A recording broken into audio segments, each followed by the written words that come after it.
It's tough to guess or wonder how many more seasons or arcs or mini small 12 episode arcs will be left before that like inevitable final, because if Muzan's now like, I no longer have to make demons and put energy into them, I no longer have to search for the blue spider lily, I just need to get Nezuko. Yeah. I'm like, ooh, okay, that could be tomorrow. I know. You know, couldn't he just like leave now and chase after her and find her? So I'm like, okay, where do those other 3 upper ranks and all the other Hashira we haven't really had a chance to get to know yet, where do they fall in now that Muzan's like got his sight set on his goal? I think this wouldn't happen, I don't think, but a potential like really dark turn could be, you know how like Tanjiro wasn't awake at the start of the season? A similar thing happens, but this time when he wakes up, it's like multiple Hashira have died.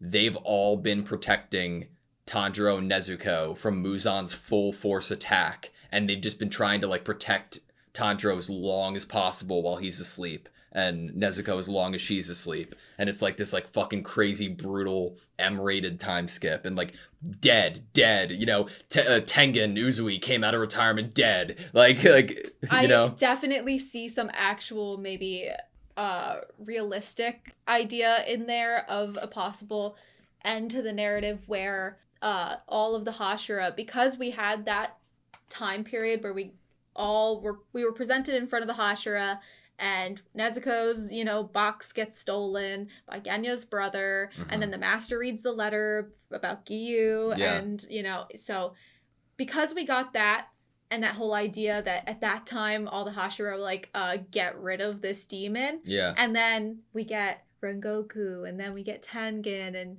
now we have Mitsuri, and they're all appreciating Nezuko for who she actually is, and that she's not a threat.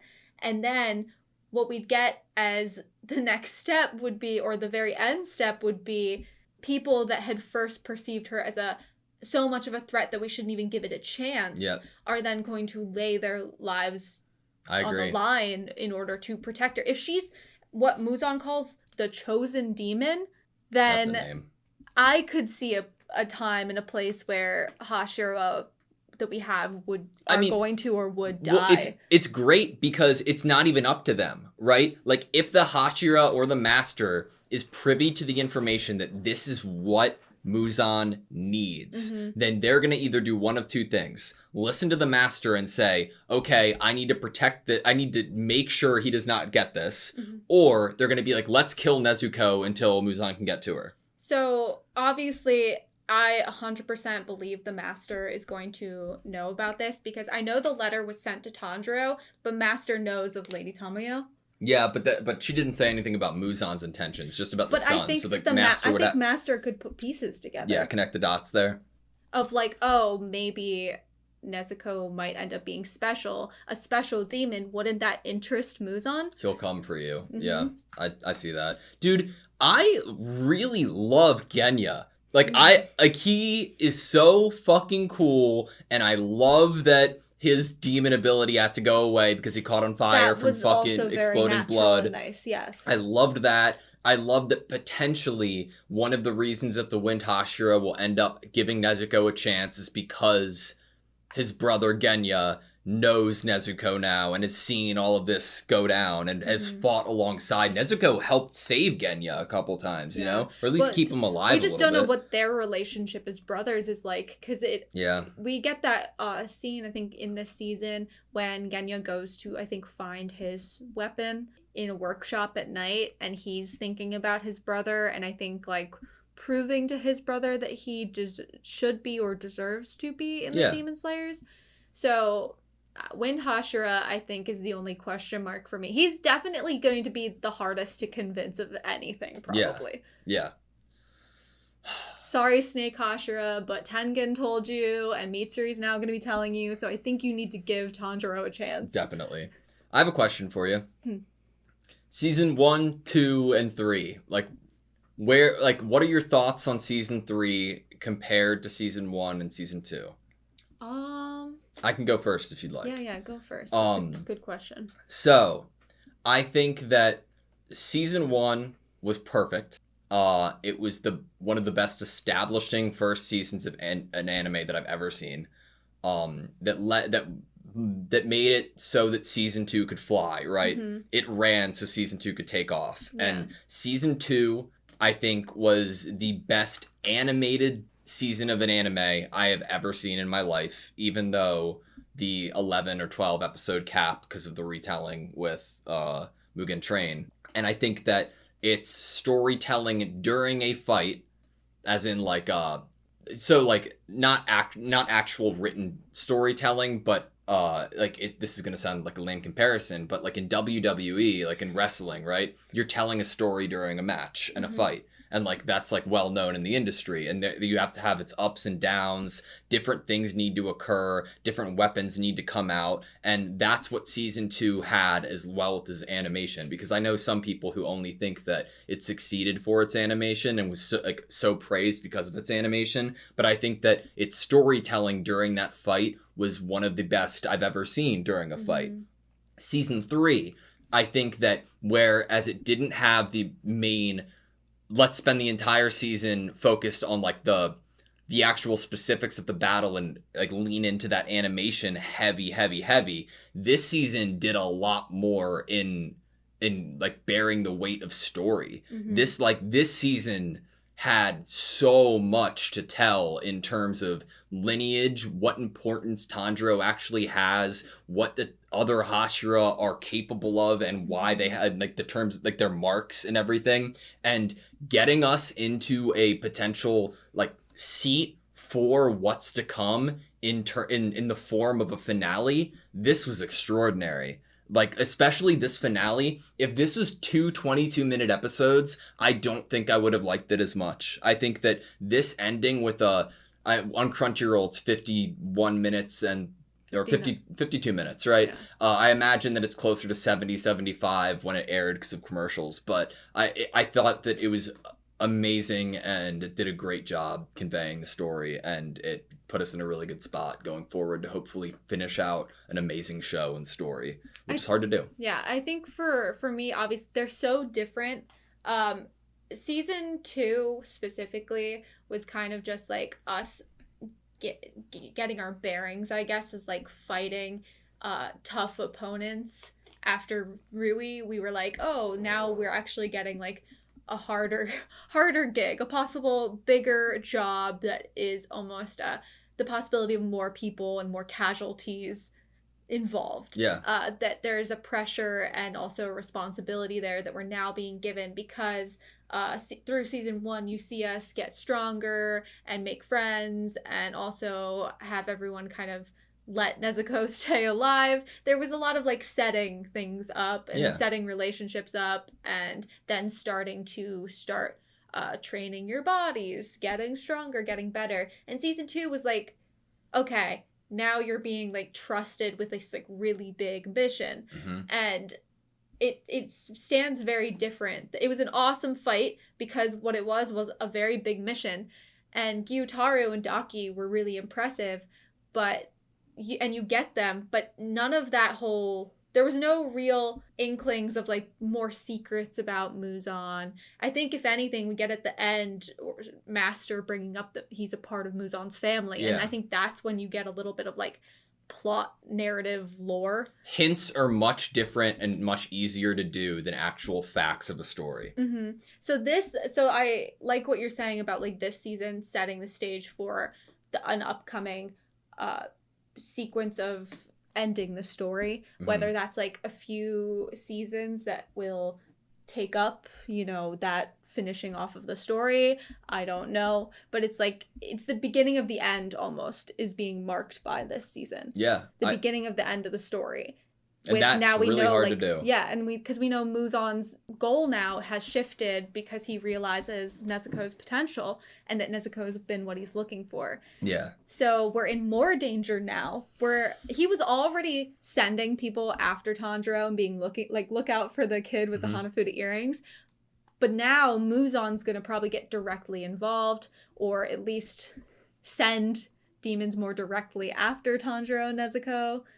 The risk factor is higher, and then we had 2 Hashira in this season, And yeah, we had Rengoku and Tengen, but we had two kind of intermixed with like backstories in this one. Yeah. And we had further lore of like demons. Swordsmith Village, Muzan, Genya. The Demon Slayers, Genya. So we learned some like new facts of what's even possible when you like ingest demon flesh. Yeah.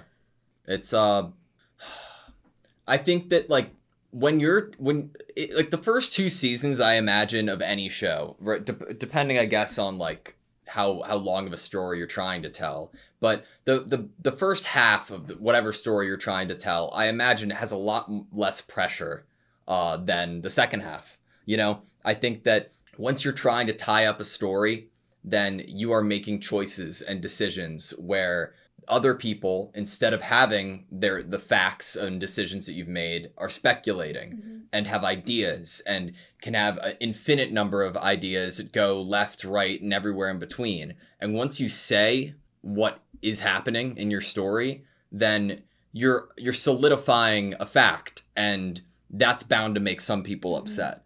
And I think that that's happened in a bunch of shows and a bunch of stories that we've watched in and off the channel. And I think that this is doing a great job. I'm really happy with this. I find this to be feel good. Like, I know there's a lot of shows where if you asked me, how do I want this show to be wrapped up? Like, what do I want the ending of the show to be?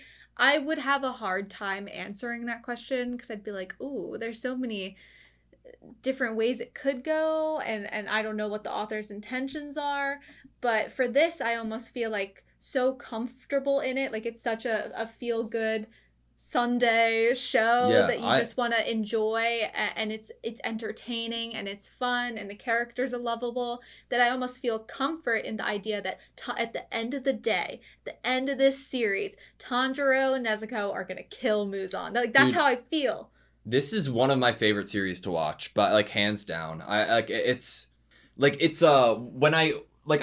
no secret that like I'm very knowledgeable on Dragon Ball and Dragon Ball Z, like to a stupid degree. And I was obsessed with it for a while, but there's those nostalgia glasses, right?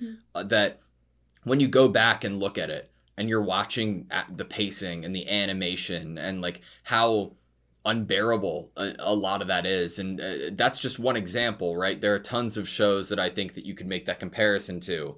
Demon Slayer is all of my kid-like, positive, amazing, in love with feelings that are trapped in my head nostalgically for those shows come to life in like fact, and that I can be like, it's not just me, you can see it. Like, look at this. This is insane. This is amazing.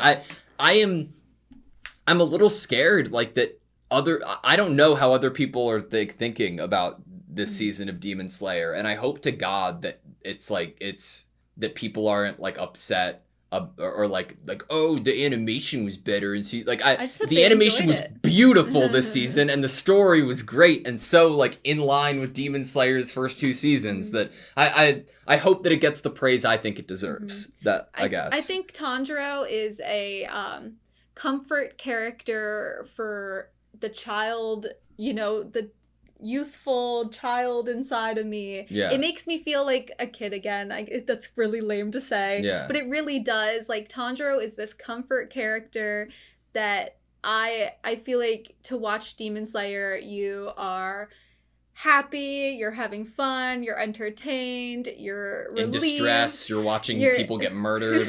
I know, but there's also such like a positive energy to it too. This like warmth that you get, and also like it balances that whole, if you watch a show that has like really high stakes, sometimes your stomach can hurt like the entirety of the time you're watching it. And depending on the show, that could be the intended feeling for the viewer. But for this show, there's this, even if you feel those emotional moments and those really sad moments or the scary moments, it's like you also have this like underlying, like someone's like holding you up a little bit, or like being like, it's gonna be okay. Just like how in the moments that are terrifying and things are gonna go wrong in the show, Tanjiro hears the words of his parents, or Tokito heard Tanjiro and it turned into his dad. Like, there's those moments of like, everything's gonna be okay.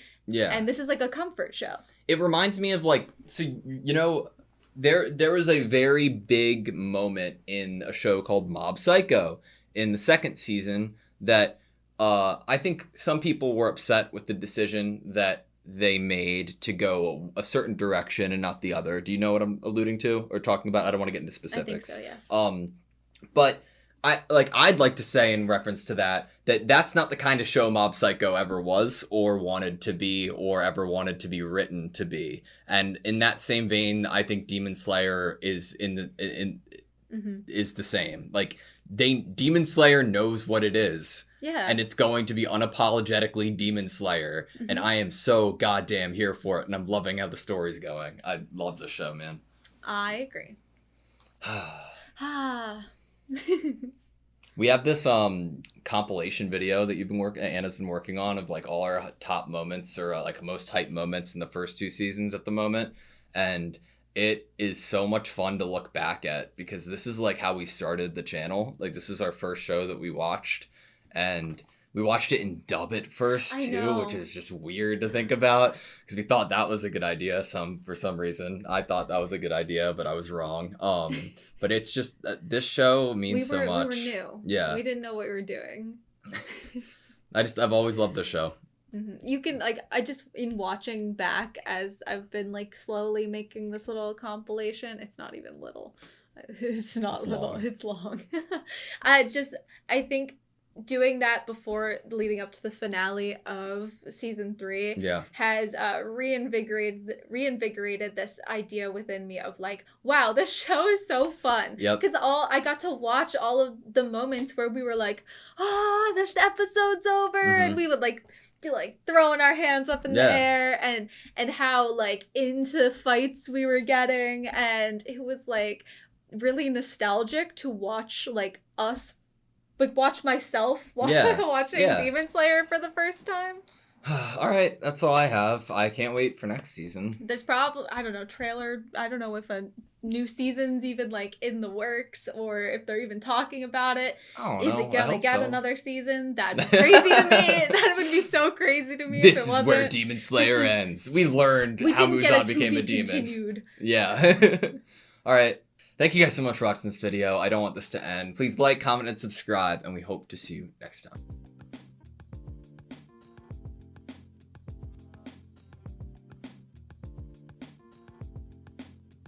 And now that Muzan's like got his sight set on his goal. And now that Muzan's like got his sight set on his goal.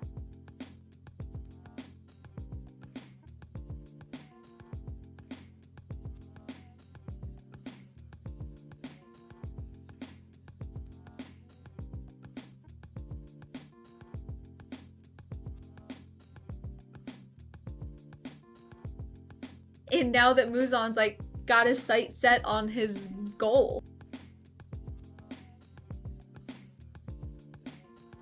And now that Muzan's like got his sight set on his goal.